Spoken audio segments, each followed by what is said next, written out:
रायगड, महाराष्ट्रासह देश विदेशातील ताज्या बातम्या पाहण्यासाठी मॅक्स इंडिया लाईव्ह चॅनलला सबस्क्राईब करा आणि बेल आयकॉन दाबायला विसरू नका. माननीय उद्धवजी ठाकरे साहेब 5, 6, 7, 8 त्या मराठवाड्याचा दौरा करतायत आणि नांदेडला साहेब 6 तारखेला पण आहे आणि 7 तारखेला पण आहे. नांदेडच्या एका भागात 6 तारखेला आहे, एका भागात 7 तारखेला आहे. आणि हा दौरा प्रामुख्यानं शेतकऱ्याशी संवाद साधण्यासाठी की सरकारने जे पॅकेज जाहीर केलं अतिवृष्टीच्या नंतर या पॅकेजचं काय झालं.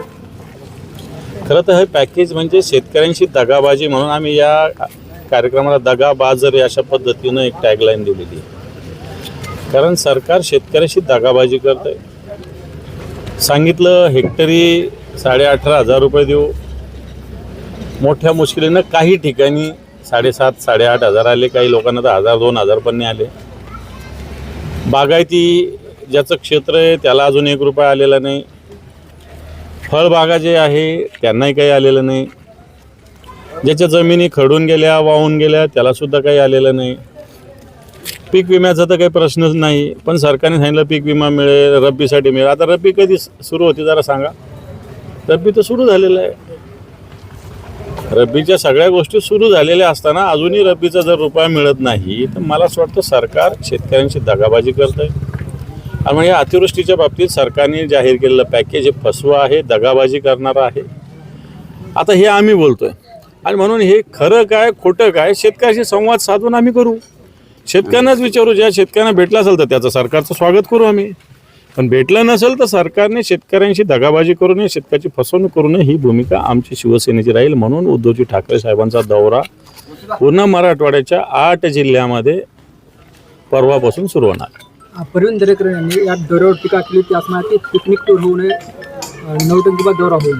प्रवीण दरेकर मला असं वाटतं मुंबईत बसून टीका टिप्पणी करण्यापेक्षा आम्ही आता इथं आलेलो, हे पारावर आलो आम्ही इथले या पारडी गावचे. इथं पिकनिक आहे का?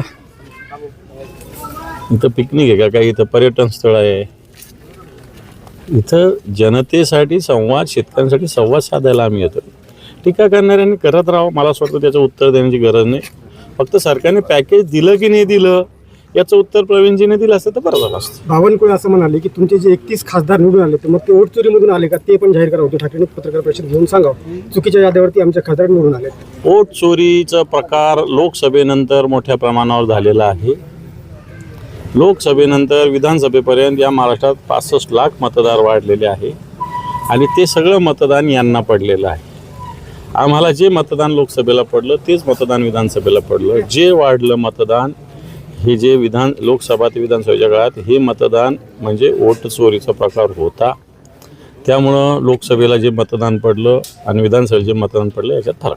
गिरीश, तुम्ही जे म्हणतायत की म्हणजे दुबार मतदाराचे नावं तुम्ही जे उद्धव साहेब जे घेतात तर उद्धव साहेब मग फुलंब्री, मालेगाव असे मुस्लिम जे बहु मतदारसंघ तिथले नावं का घेत नाहीत असा प्रश्न उपस्थित केला बावनकुळे. मला असं वाटतं याला मुस्लिम आणि हिंदू याला वाद देण्याची गरज नाही. मूळ मुद्द्यावर आपण बोललं पाहिजे. मूळ मुद्द्यावर आपण बोललं पाहिजे की दुबार मतदार जो जितला असेल तुम्ही मालेगावचाही काढा ना, आणखी कुठला तुम्ही भिवंडीचा तोही काढा ना, त्यातलंही काढा. आम्ही कोणत्याही शहरातलं स्पेसिफिक आम्ही म्हणत नाही. आमच्याकडे लोकांच्या तक्रारी येतात त्या आम्ही सगळ्या जनतेसमोर मांडतो. असं कुठे आहे का की दुबार मतदान हिंदूंचं असू द्यावं मुसलमानाचं नसावं किंवा मुसलमानांचं असू द्यावं हिंदूंचं असं कोण म्हटलं का?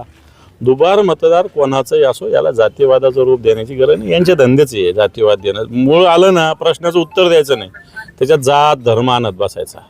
आणि म्हणून तुम्ही सुस्पष्टपणे दुबार मतदार तिबार मतदार आहे हे काढा, हे काढण्याची भूमिका घ्या. बाकी कशाला भूमिका जिहाद करताय राज ठाकरे असं म्हणतायत भाजपने. हे बायांना जिहाद दिसतो, लव जिहाद दिसतो, ओट जिहाद दिसतो. कसला जिहाद याच्यामध्ये? राज ठाकरे तुमची भूमिका घेत होते तेव्हा फार छान वाटत होतं ना. आता राज ठाकरे बोलतात आता ओट जिहादी झाले का ते? आता ओट जिहादी झाले ते? कारण भारतीय जनता पार्टीच्या भूमिका ह्या कुठेही सातत्यानं बदलत असतात. वोट चोरीच्या बाबतीत भारतीय जनता पार्टीचं अनुराग ठाकूर यांनी पत्रकार परिषद घेतली होती, ती खोटी का सांगावं. संजय गायकवाड बुलढाण्याला बोलले, खोटं आहे का सांगावं. परवा राजसाहेब बोलले की जे मतदान कल्याणच्या एका मतदारसंघात आहे, ते नरिमन पॉईंट मलबार हिलच्या मतदारसंघात आहे. खोटं आहे का सांगावं, त्याचे खुलासे करा ना. बाकी कशाला हिंदू मुसलमान भिवंडी मालेगाव आणि मुंबई करत बसतात. गिरीश महाजन यांनी सुद्धा या दौऱ्यावर टीका केली. ते म्हणले की मुख्यमंत्री असताना घरात बसून पाहणी केली, आता सुद्धा घरात बसून पाहणी करावी. आता गिरीश महाजनाची अवकात आहे का उद्धव साहेबांवर टीका करायची? गिरीश महाजनाच्या एका सपोर्ट करणाऱ्या माजी नगरसेवकानं भारतीय जनता पार्टीच्याच एका आमदाराला मारण्याची सुपारी दिली नाशिकची. जरा तुम्हाला मी बातमी देतोय की गिरीश महाजनाचा समर्थन करणारा एक माजी नगरसेवक नाशिकचा यांनी भारतीय जनता पार्टीचेच एक आमदार, मला दोघांचे नाव माहिती आहे, मी सांगत नाही, ते तुम्ही शोधा, या यांची सुपारी गिरीश महाजन ज्याचं समर्थन करतात अशा एका माजी नगरसेवकांनी दिली. याची माहिती राज्याचे गृहमंत्री आणि राज्याचे मुख्यमंत्री यांना आहेत. मला असं वाटतं गिरीश महाजनाने आधी याचा तपास करावा. कोण हा नगरसेवक, यांनी काय ही सुपारी दिली होती, त्याच्यावर कारवाई करावी आणि नंतर आमच्यावर टीका करावी. साहेब, ॲडव्होकेट आसिम सरोदे याची सनद जी आहे तीन महिन्यासाठी रद्द करण्यात आली. सार्वजनिक कार्यक्रमात न्याय व्यवस्था, राज्यपाल, विधानसभा यावर जे बोलले त्या संदर्भात हा निकाल लागला. मला असं वाटतं हा निकाल नाही लागलेला, एक कोणती तरी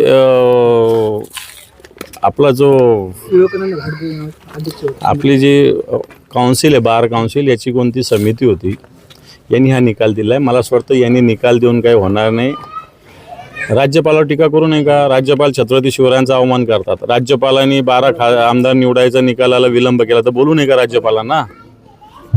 विधानसभा अध्यक्ष सुप्रीम कोर्टाचं ऐकत नाही म्हणून बोलू नये का? बोलले. आसिम सरोदेच्या मागे जनता उभा राहील. मंत्री संजय शिरसाट 2 दिवसापूर्वी नांदेड जिल्ह्यात दौरा आले होते. त्यांनी गुवाहाटीचा किस्सा सांगितला. उत्तरचे आमदार बालाजी कल्याणकर गुवाहाटीला गेल्यानंतर 3 दिवस जेवले नव्हते, ते इमारतून उडी खाण्याच्या तयारीत सुद्धा होते, असं सुद्धा सांगितलं. आणि याला दुजोरा दिला बालाजी कल्याणकरांनी की माझं मनस्थिती नव्हती म्हणे, मी डिस्टर्ब होतो, मला असं वाटत होतं की मी जनतेसोबत हे करतो, धोका देतो. मला असं वाटतं आपल्या मनाचं आत्म्याचं आवाज थोडा का होत नाही तेव्हाच त्यांना ऐकू आला.